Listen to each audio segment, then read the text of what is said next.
Hey guys, Sean here, welcome to the F1 Word and to a roundup of some of the news that has been doing the rounds from the world of Formula 1 over the last few days. And for a big chunk of it, we're going to be talking about Ferrari, and we're going to kick off with news that Ferrari have again insisted that their threat to quit Formula 1 at the end of 2020 is not a bluff. However, the Italian outfit have insisted that their priority is to remain in F1 beyond 2020, and Ferrari boss Sergio Marchionne has also taken aim at the team's former technical director Ross Brawn over the proposed changes to F1's engine rules from 2021. Marchionne said, "We are not bluffing and I would not try to test the theory. If they continue on the path of wanting to turn F1 into NASCAR, with cars all the same, there could be a divorce. If they decide to make us all the same, we will go in 3 seconds, but that's not what we want." The Ferrari boss has once again put forward the possibility of the team racing elsewhere post-2020, and that they could even lead teams into a breakaway series with them. He went on to say, "I think that Ferrari has the strength to drag others as well to an alternative championship. The conditions for thinking about an alternative championship from 2021 would be there,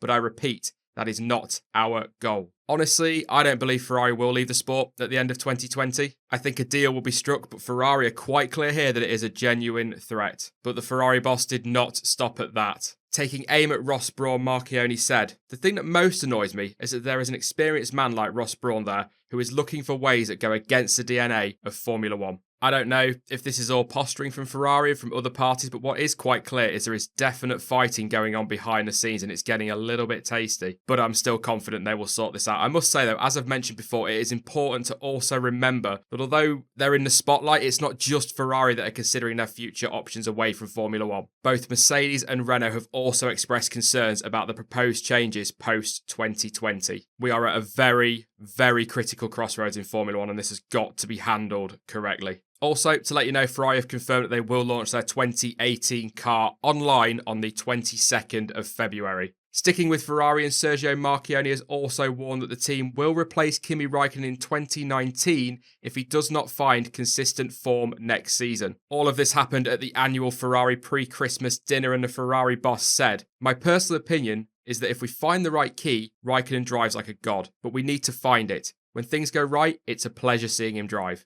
In other moments, it seems like he takes a break. He needs more consistency in terms of performance, but it's important to find the right key to making him drive like in Monaco, also on other circuits. Probably this season is the last season to find the right key, and we must do it." Kimi, the last driver of course to win a title with Ferrari back in 2007, rejoined the team in 2014 and has been consistently outperformed by both his teammates during that period. However, with drivers such as Leclerc, Giovinazzi and possibly even Verstappen waiting in the wings, the pressure is seriously on Raikkonen to deliver. Marchionne did add, "We see Leclerc, Verstappen and Giovinazzi, drivers with great skills who can deliver a big change in the driver market. I'm still happy to have chosen Leclerc. I think that if we cannot find the right key for Raikkonen, the choice will fall on a young driver." Is Kimi Räikkönen's time in F1 up? Let me know what you think in the comments down below, guys.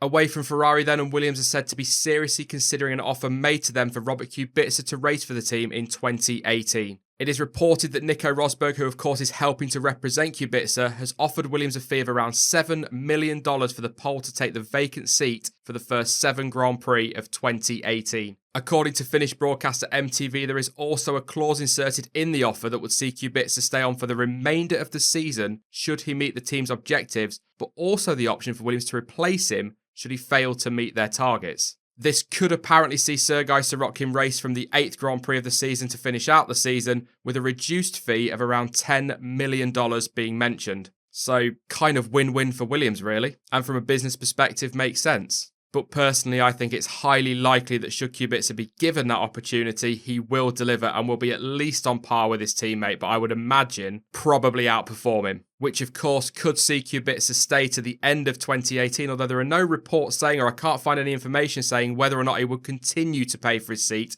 for the rest of next season. So it could well be that Williams decide, even if Kubica meets their targets, that they will go with Sorokin anyway for that little bit of extra income. If all of this is true, of course, this will go a long way to explaining why the team's driver lineup announcement has been pushed back until January. Mercedes have said that they are close to producing a Formula 1 engine capable of delivering a power output of an incredible 1,000 brake horsepower. The team's engine boss Andy Cowell told Autosport, "We are close. I'm sure that will happen at some point." In 2017, the Mercedes engine, of course, achieved a thermal efficiency in excess of 50% for the first time, albeit all on the dyno. This led to it becoming the most efficient racing engine in history, and when asked about this, Cowell added, "We need to see how the power unit development goes through the winter and our prove-out goes through the winter, and it's a balance with the car as well. There are engines running on the dyno, that's one thing. When you go to the total car lap time, that's the bit where there's work being done to improve the technology on the car to enhance both the aerodynamic and the power unit performance." So it's looking as though, despite the law of diminishing returns, Mercedes is set to take another massive leap forward in 2018 and could be set to remain as a dominant force in F1. The question is, what can Ferrari do to challenge this development? For all we know, Ferrari could be there as well, but of late, Ferrari are a lot more secretive about their potential engine performance improvements through the winter. And our first clue, of course, will come at pre-season testing.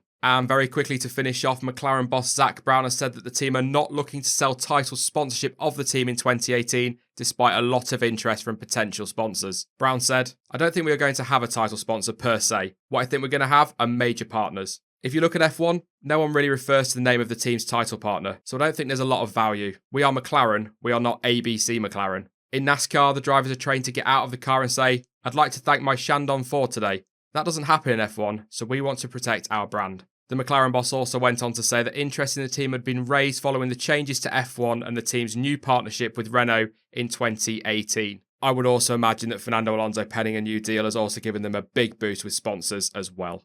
That is it for this news roundup then. I will be back very soon with more content as ever, but in the meantime, don't forget to follow me on social media. Links to Discord, Twitter and Facebook are all in the description down below. But as ever, guys, thank you so much for watching. I've been Sean, this has been the F1 Word, and until next time, goodbye.